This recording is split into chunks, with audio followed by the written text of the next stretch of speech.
என்னோட பேர் Muthuveeran. நான் ERP மேனேஜரா 3 வருஷமா ஸ்டெல்லர் குரூப்ல ஒர்க் பண்ணிட்டு இருக்கேன். இப்போ நாங்கள் சிலை இம்ப்ளிமெண்ட் பண்ணி ஒரு 8 மாசம் ஆயிடுச்சு.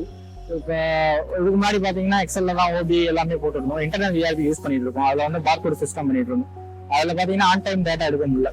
ஸோ ஆன் டைமா எங்களுக்கு எவ்வளோ ப்ரொடக்ஷன் ஆகுது, அவர்லி எவ்வளோ ப்ரொடக்ஷன் ஆகுது அந்த ERP சிஸ்டம்லாம் எடுக்க முடியல. ஏன்னா பார்கோடுனால எவ்ரி ஆப்ரேஷன் ஸ்கேன் பண்றதுனால டைம் டிலே எடுக்கிறதுனால சிலைக்கு மூவ் ஆகும். ஸோ இதில் ஓபி ஆப்ரேஷன் பிளட்டும் போடுறதும் ஒரு ஆப்ரேஷனை வந்து டாப் பண்ணுறதுக்கு ஈஸியாக இருக்கிறதுனால சிலை டூலுக்கு மூவ் ஆயிருக்கும். ஸோ இந்த சிலை டூலில் வந்து ஒரு எம்ப்ளாயி வந்து RFID கார்டு பண்டலோட கட்டி கொடுத்துறதுனால ஒரு பண்டல் வந்து முடிய RFID ஸ்கேன் பண்ண என்ன அவுட்புட் வருது, ப்ளஸ் என்ன டைமிங்கில் அவங்க ஒர்க் பண்ணுறாங்க, ஓபியோட மேட்ச் ஆகிறதா இல்லையாங்கிறத ஈஸியாக வந்து அவுட்புட் வச்சு நம்ம கால்குலேட் பண்ணிக்கலாம். அதுக்காக அந்த சிலை டூல் யூஸ் பண்ணிட்டு இருக்கோம். பாஸ்ட் 8 மந்த்ஸாக நாங்கள் யூஸ் பண்ணிட்டு இருக்கோம். இப்போ நார்மலாகவே நாங்கள் ஃபர்ஸ்ட் ஒரு ERP சிஸ்டம் வச்சுருக்கோம், ஸ்டேட் ERPன்னு.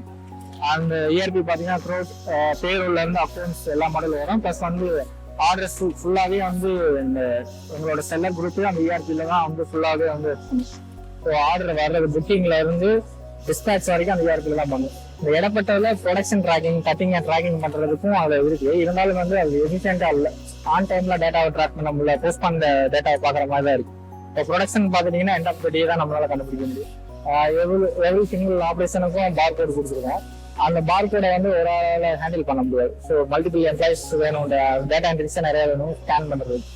ஸோ அது ஆன் டைம்ல டேட்டா பார்க்க முடியலன்னு சொல்லி தான் சிலை டூலுக்கு வந்து நாங்கள் மாறி ப்ரொடக்ஷன் ப்ளஸ் கட்டிங் யூஸ் பண்ணிட்டு இருக்கோம். ஆப்ரேஷன் பேருக்கு வந்து பார்த்தீங்கன்னா IETM இருக்காங்க. அவங்க வந்து ஃபர்ஸ்ட் ஒரு டைம் ஸ்டடி எடுத்து எக்ஸல்ல போட்டுருவாங்க. ஸோ அந்த எக்ஸல்ல போட்டதை பார்த்தீங்கன்னா நம்ம வந்து ERPக்கு வந்து மாற்றணும். ஒரு ஸ்டைலுக்கு ஒரு தடவை கன்ஃபார்ம் பண்ணி கொடுத்துருவாங்க. அதில் ஏதாவது சேஞ்சஸ் இருக்கு, அதாவது லைன் செட்டிங்ஸ்ல ஏதாவது மாற்றுறாங்க அப்படின்னா அவங்க எக்ஸல்ல மாற்றுவாங்க. அதுக்கப்புறம் நம்ம வந்து அவங்கள வச்சு ERPல போட்டு அதுக்கப்புறம் தான் நம்ம பார் கோட் எடுக்கிற மாதிரி இருக்கும். இன்கேஸ் வந்து ஒரு ஆர்டர் ரன் ஆகிட்டு இருக்கும் போதே ஓபியில் ஏதாவது சேஞ்சஸ் வந்து மிஷினை மாற்றுற மாதிரி இருந்தால் நம்ம அந்த ERPல வந்து மாற்ற முடியாது. ஏன்னா அது வந்து ப்ரொடக்ஷன் கேப்சர் ஆகிருக்கும். ஸோ ஒரு ப்ராசஸ் முடிஞ்சதை போய் இடையில போய் நம்மளால எடிட் பண்ண முடியாது ERPல. ஸோ அது கொஞ்சம் நமக்கு கொஞ்சம் காம்ப்ளிகேட்டடாக இருந்தது. இப்போ சிலை டூலில் அதுவும் ஈஸியாக பண்ணி கொடுத்துருக்காங்க. அதனால ஸோ அது இதையும் கம்பேர் பண்ணுறப்ப இது கொஞ்சம் ஈஸியாக இருக்குது. அதான் டெய்லி ப்ரொடக்ஷனில் பார்த்தீங்கன்னா இதுக்கு முன்னாடி மேனுவலாக தான் எடுத்துட்டு இருந்தாங்க.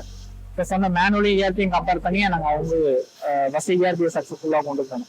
ஸோ அந்த லாஸ்ட் டைம் பண்ணுறதுனால ஒரு சில ஆப்ரேஷன்ஸ்லாம் விட்டு போயிடும், பார்த்து ஸ்கேன் ஆகாமல் இருக்கிறதும் நம்மளால கண்டுபிடிக்க முடியாது. ஸோ எல்லாரும் திருப்பி கொஞ்சம் ஐக்யூ லெவல் அதிகமாக இருக்கவங்கன்னா வந்து அன்ஸ்கேனட் பார்க்கோடெல்லாம் செக் பண்ணி எது விட்டு போச்சு, யார் கட் பண்ணான்னு கண்டுபிடிக்கிற மாதிரி இருக்கு.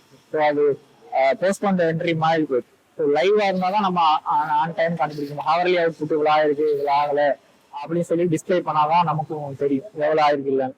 அது என்னோட ERPல பண்ண முடியல, அது பாசிபிளும் இல்லை. அதனாலதான் சிலை டூல் மாறி இருக்கும். இப்போ வந்து ஹவர்லி எவ்வளோ அவுட் புட் அப்படின்னு சொல்லி இன்னும் டிஸ்பிளே ஆக்கல, ஃபியூச்சர்ல வைக்கிற மாதிரி பிளான் இருக்கு. ஸோ அது நோக்கி தான் போயிட்டு இருக்கேன்.